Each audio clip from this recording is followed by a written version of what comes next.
All right, let's dive into one of the greatest engineering stories of all time, the epic tale of how the internet actually came to be. So, how did we get from just four computers linked together back in 1969 to a global network connecting billions of us? I mean, how did that happen? Well, it all started with a problem that needed a seriously revolutionary solution. Let's go all the way back to the beginning. Our story really kicks off in the 1960s. And back then, the undisputed king of communication was the telephone network. It was an absolute marvel of engineering for its time. But it had a really big flaw when it came to connecting computers. Yeah, the core problem was the model itself. It was called circuit switching. And you can think of it like making a reservation for dinner. You book a dedicated path, an entire connection for your whole call, and it stays open whether you're talking or not. For computers, this was just unbelievably wasteful. See, computers talk in a completely different way than we do. They send these short, intense bursts of data, and then they're silent for a while. You know, like when you type a command and then wait for a response. So for this kind of bursty traffic, a dedicated circuit was like reserving an entire 6-lane highway for one car that only drives for 10 seconds every hour. It just didn't make sense. A whole new approach was needed.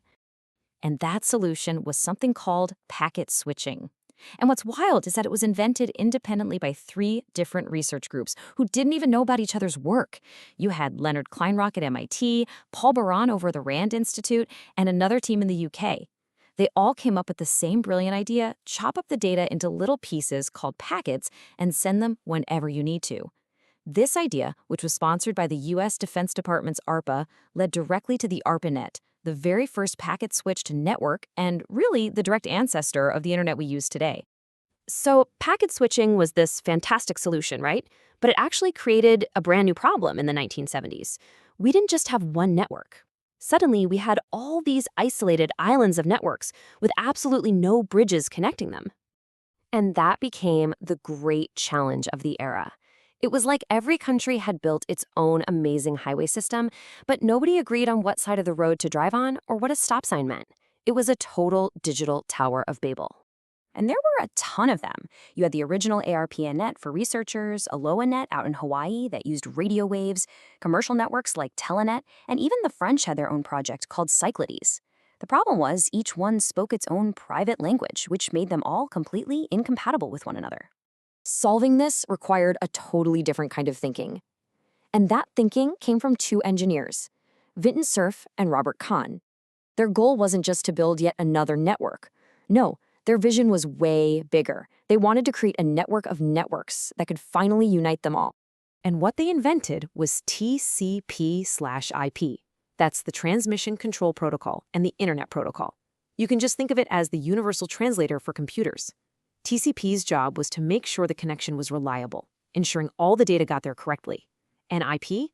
Well, IP was like the postal service, handling the addressing to make sure every packet got to exactly the right place.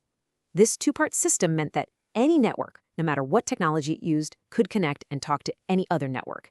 And that was the birth of the first true internetwork, the internet. Okay, so by the 1990s, the internet was this super powerful tool connecting universities and research labs. But for you and me, for the average person, it was basically invisible. It was complex, hard to use, and pretty much exclusively for academics and scientists. I mean, the network itself was growing like crazy. By the late 80s, you had about 100,000 computers or hosts connected to the public internet. Now, that was a huge number for the time, but it was still just a tiny drop in the bucket compared to the world's population. So, why wasn't everyone using it? Well, because you had to be kind of a geek to get on it.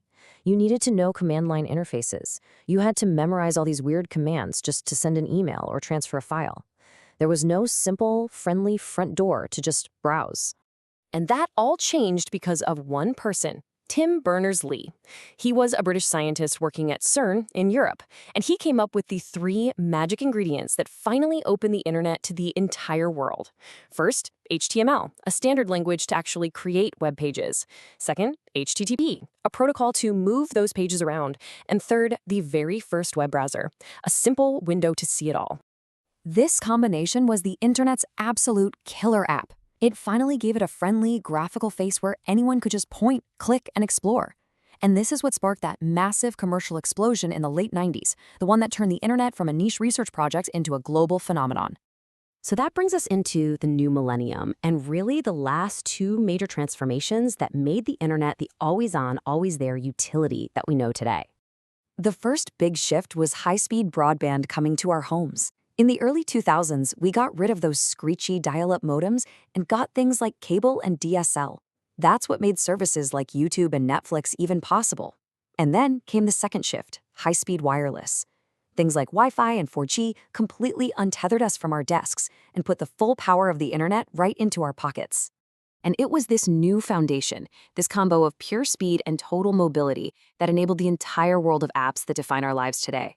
You think about social networks, cloud computing, all the mobile apps we use every single day, none of that happens without these last crucial pieces of the puzzle falling into place. So what's next? It's kind of mind-blowing to think that Leonard Kleinrock, one of the original pioneers, now talks about a future he calls the invisible internet, a seamless network just woven into the fabric of the world around us, almost like a global nervous system. From just 4 computers to an invisible, pervasive network, it has been one heck of a journey.